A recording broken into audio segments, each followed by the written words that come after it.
The Heal, Grow, Lead podcast was created for you working moms to share the journey of healing for ourselves and our families. To heal and grow not just physically, but mentally, emotionally, financially, and spiritually as we find peace from above and within. We're in a place to lead others. As we invest in the physical, mental, financial, and spiritual healing of our own families, we heal ourselves and our families. We're in a position to grow. As we grow in knowledge and influence, we'll lead others in integrity and create our legacy. As we lead others, we fulfill a deep human need to serve humanity and contribute in a positive way, leaving a legacy of impact first within our own homes, then our communities, and then throughout the world. We are a unique type of woman who stands strong in faith, courage, and integrity. We are on a mission to change the world, and we leave our legacy to all those who cross our path for good. Welcome to the Heal, Grow, Lead podcast with Melody Watts. Welcome to the Heal, Grow, Lead podcast. I'm your host, Melody Watts, and I have a very special guest today that I'm really excited to introduce you guys to. My bonus daughter, Kennedy Watts. She is 17, almost 18, and she moved in with us full-time when she was barely just turning, 15, Kennedy? And it's been such a joy. Of course, when I married her dad, she was only 10. And so, of course, I got to know her then, but full-time when she was almost 15. So this has been a really fun journey for us. And so, Kennedy, welcome to the podcast.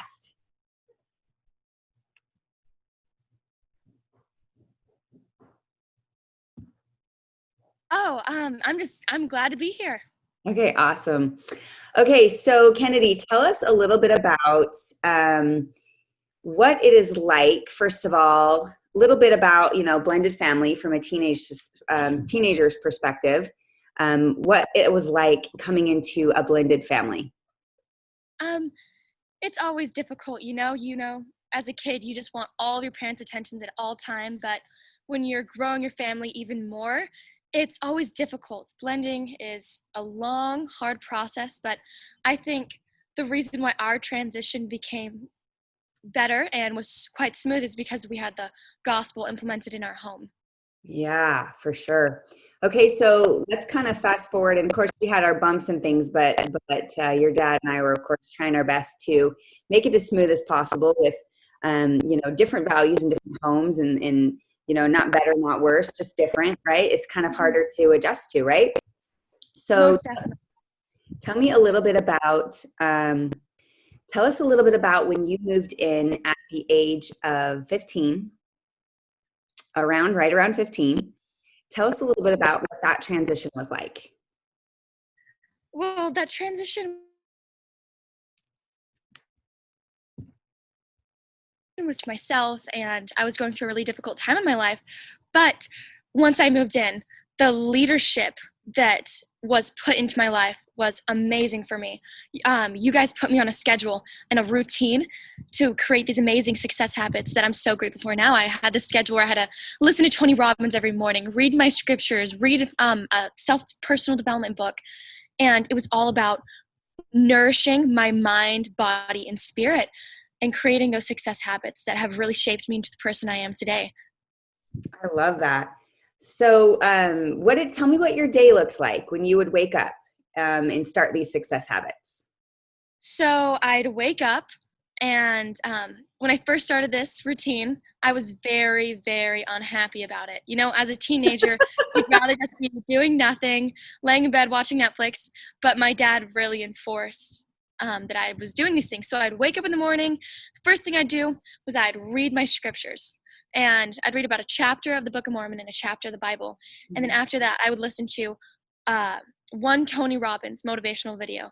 And after that, I would have to read a chapter of a personal development book. One that I recommend for especially the younger generation is 7 Success Habits for Teens.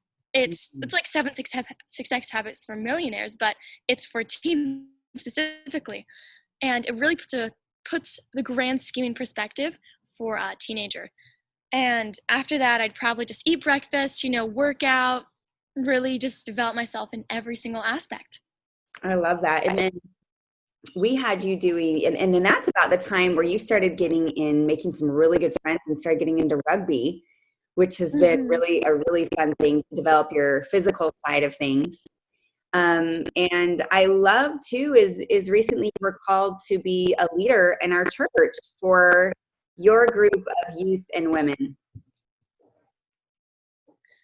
Yeah, I did, and I really love this opportunity I get to bond with the people in my age group and just help lift and inspire all those around me. Um, our in our church in this calling, we really promote just loving all and just bringing all unto the gospel, and it's an amazing thing that's really helped me grow as a person.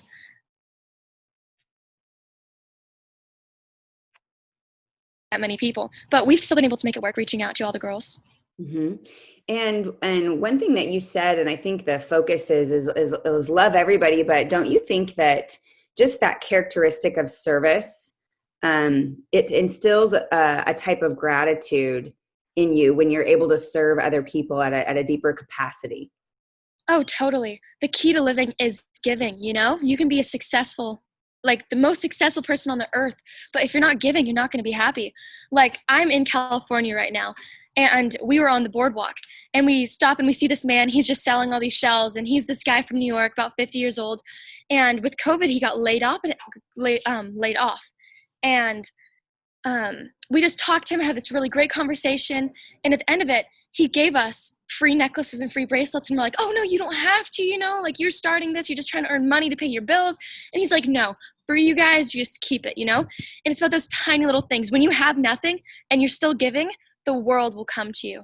It's just about giving, and the world will give just as much back. Oh, it's so true. And most teenagers don't understand this concept. Like most teenagers are still in the mindset of take, right? And Mm-hmm. so being able to learn this this value, this characteristic at such a young age, I think it's really going to shape your future success. So now here we are, fast forward almost 3 years later after you implemented those success habits. Tell me what your life looks like now.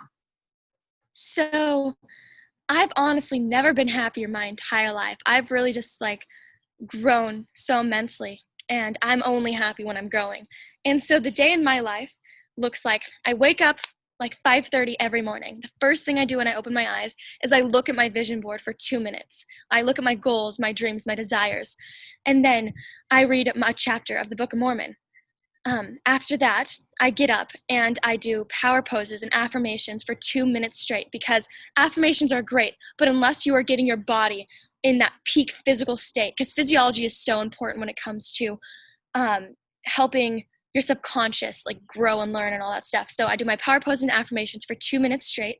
And then after that, I read a chapter of whatever book I'm reading at the moment. Like, right, I just finished the book Habits by Brian Tracy, and I'm moving on to Think and Grow Rich by Napoleon Hill.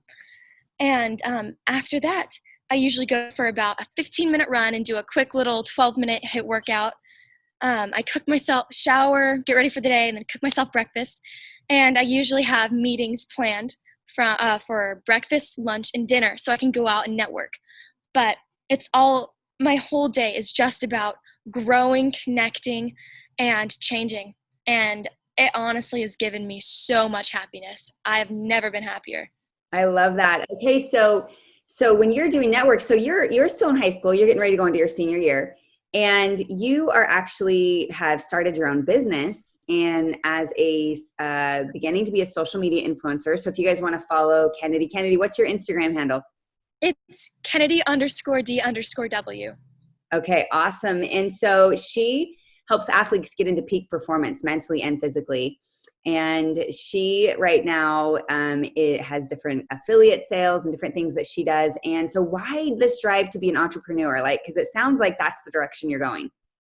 It's just what I'm drawn to. I've really found in these past couple years of growing that my goal in life is to serve all and to be a provider for my kids and for my family and all those around me. And I think this is just my calling. I love motivating and inspiring. And so that's why I'm starting my own life coaching business. And I've really started it up because that's what I'm that's what I'm happiest doing. And it's an amazing thing. When you're serving, when you're giving, you will just have an immense amount of happiness you will have never felt before. So you're working on a certification right now. So you'll be a certified life coach. I And will. Yeah, you're taking a course and you've even started taking on clients, which is really awesome. It just seems like everything's just like flowing to you. I love it.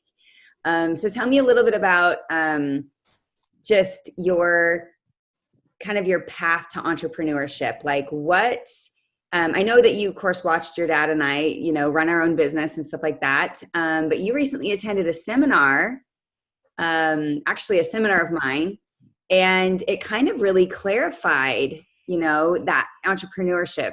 And so tell me a little bit about that exciting kind of aha that you had.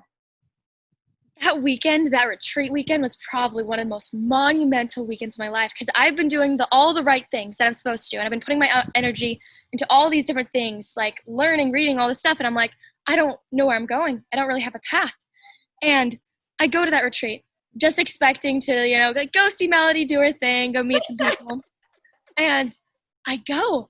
And I learned so much. I meet all these amazing men and women who are driven, who are so kind and giving and confident, and who are impacting the lives of thousands. And I just realized, oh my gosh, this is exactly what I want to do. What am I doing? I can choose to start now. There's no such thing as excuses. There's no such thing as limits. Age doesn't matter. Nothing matters. I can just choose to do it now. It really just it just made things so clear for me. Made everything so clear that I can choose to start now and start my greater life at this moment in time. And it just really sparked that drive, made everything so clear for me, gave me such amazing examples. I love that. Okay. So you recently, with a group of kids kind of your age, started a podcast. Can you tell me a little bit about that podcast? So the people who I've started this podcast with are Nelson McKechnie and Julian King. These two guys, they're 19-year-old guys who live over in New Hampshire. They are super smart and driven and sophisticated, and they're the most impressive young men I have ever met.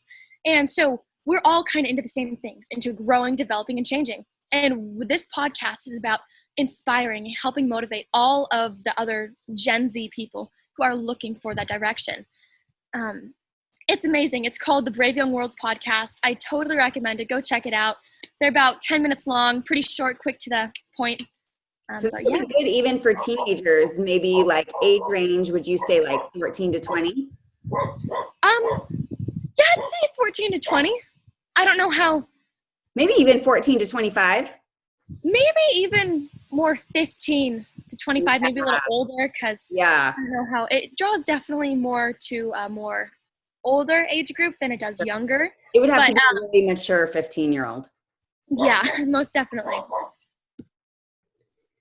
Okay, well, that is so exciting. So I'll pop that link below in the podcast show notes so that everybody wanting to look for you and your podcast can find you.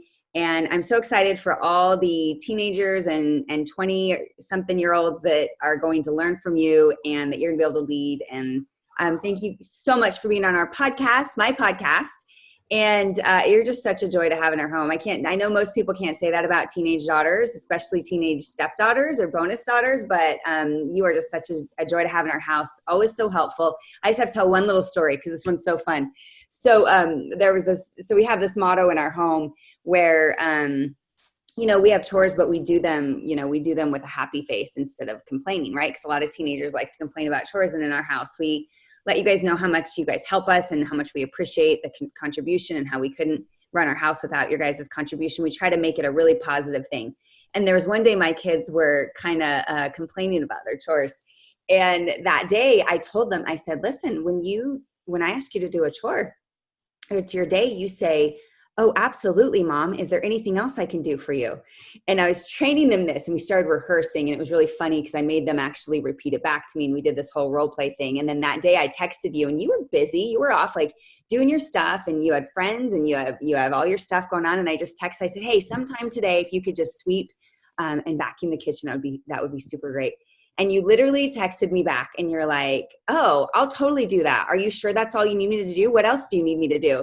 And like, you were so busy, and I showed that to my kids, and they were like, oh, Kennedy's showing us up. And ever since then, they always say, yes, Mother, what else can I do for you? And I just have to say that not very many people have that experience with teenager. And I have to say that putting this leadership in the home and really implementing routines spiritually, mentally, physically, and also as a family unit, implementing family traditions and family dinner and things like that has made, even though sometimes it was tedious and sometimes it was hard and sometimes it felt like there was resistance, like some people say, oh, that's so controlling, right? But like what it really did was it gave you guys the freedom to develop who you really are. And it's just been such a joy watching you develop into that. So I just have to say thank you for blessing our home with you and your amazing energy.